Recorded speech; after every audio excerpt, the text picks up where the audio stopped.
Degree नहीं हुनर दीजिए। Toyota, Daihatsu, Datsun, Hino, Honda, Suzuki, Kawasaki, Lexus, Mazda, Mitsubishi, Nissan, Suzuki और Yamaha ये तमाम ब्रांड्स जापान के हैं, जबकि शेवरलेट, हायुंडई और डेवू जनूबी कोरिया बनाता है। आप अंदाजा करें इसके बाद दुनिया में ऑटोमोबाइल्स में रह ही क्या जाता है।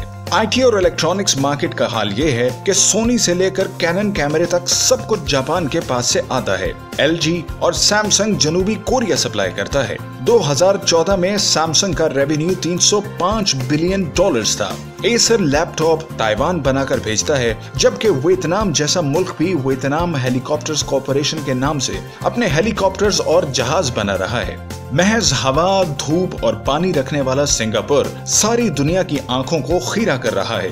और कैलिफोर्निया में तामीर होने वाला अस्पताल भी चीन से अपने आलात मंगवा रहा है। खुदा को याद करने के लिए तस्बीह और जायनमाज तक हम खुदा को ना मानने वालों से खरीदने पर मजबूर हैं। दुनिया के तालीमी निजामों में पहले नंबर पर फिनलैंड, जबकि दूसरे नंबर पर जापान और तीसरे नंबर पर जनूबी कोरिया है। उन्होंने अपनी नई नस्ल को डिग्रियों के पीछे भगाने की बजाय उन्हें टेक्निकल करना शुरू कर दिया है। आपको सबसे ज्यादा एलिमेंट्री स्कूल्स इन्हीं तमाम ममालिक में नजर आएंगे। वो अपने बच्चों का वक्त क्लासरूम्स में बोर्ड्स के सामने जाया करने की बजाय हकायक की दुनिया में ले जाते हैं। एक बहुत बड़ा वोकेशनल इंस्टीट्यूट इस वक्त सिंगापुर में है और वहाँ बच्चों का सिर्फ 20% वक्त क्लास में गुजरता है। बाकी 80% वक्त बच्चे अपने अपने शोबों में ऑटोमोबाइल्स और आईटी की चीजों से खेलते हुए गुजारते हैं। दूसरी तरफ आप हमारे तालीमी निजाम और हमारे बच्चों का हाल मुलाहिजा करें। आप दिल पर हाथ रखकर बताएं, BA, BCom, MCom, BBA, MBA,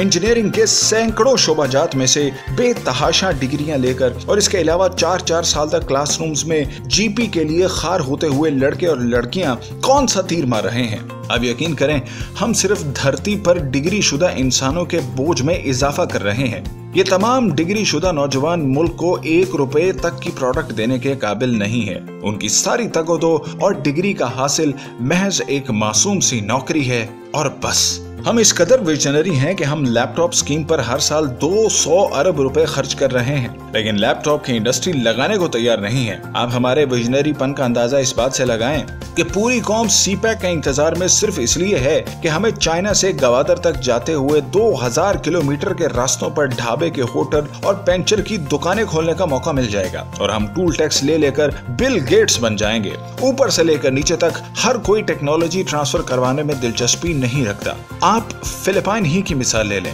Philippine ने पूरे मुल्क में होटल मैनेजमेंट एंड हॉस्पिटैलिटी के शोबे को तरक्की दी है। अपने नौजवानों को डिप्लोमा कोर्सेज करवाए हैं और दुनिया में इस वक्त सबसे ज्यादा डिमांड फिलिपाइन के सेल्स मैनेजर्स, गर्ल्स, वेटर्स और वेट्रेसेस की है।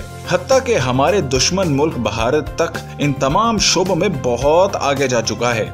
आईटी इंडस्ट्री में सबसे ज्यादा नौजवान सारी दुनिया में भारत ही से जाते हैं, जबकि आपको दुनिया के तकरीबन हर मुल्क में बड़ी तादाद में भारतीय लड़के और लड़कियां सेल्समैन, सेल्स गर्ल्स, वेट्रेसेस और वेटर्स की सूरत में नजर आते हैं। प्रोफेशनल होने की वजह से उनकी तनख्वाहें भी पाकिस्तानियों के मुकाबले में 10-10 गुना ज्यादा होती हैं और दूसरी तरफ ले देकर एक मरी ही हमारे लिए नासूर बन चुका है, जहां के लोगों को सयाहों की इज्जत तक करना नहीं आती। चीनी कहावत है कि अगर तुम किसी की मदद करना चाहते हो तो उसको मछली देने की बजाय मछली पकड़ना सिखा दो। चीनियों को तो ये बात समझ में आ गई है, काश हमारी भी समझ में आ जाए।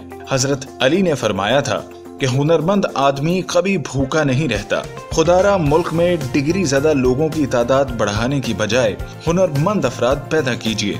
दुनिया के इतने बड़े ह्यूमन रिसोर्स की इस तरह से बेकदरी का जो अंजाम होना था वो हम सब के सामने है। वीडियो पसंद आने की सूरत में लाइक कीजिएगा और हमारे चैनल को जरूर सब्सक्राइब करें ताकि आपको आइंदा भी हमारे चैनल से इस किस्म की नायाब वीडियोस दस्तयाब होती रहें।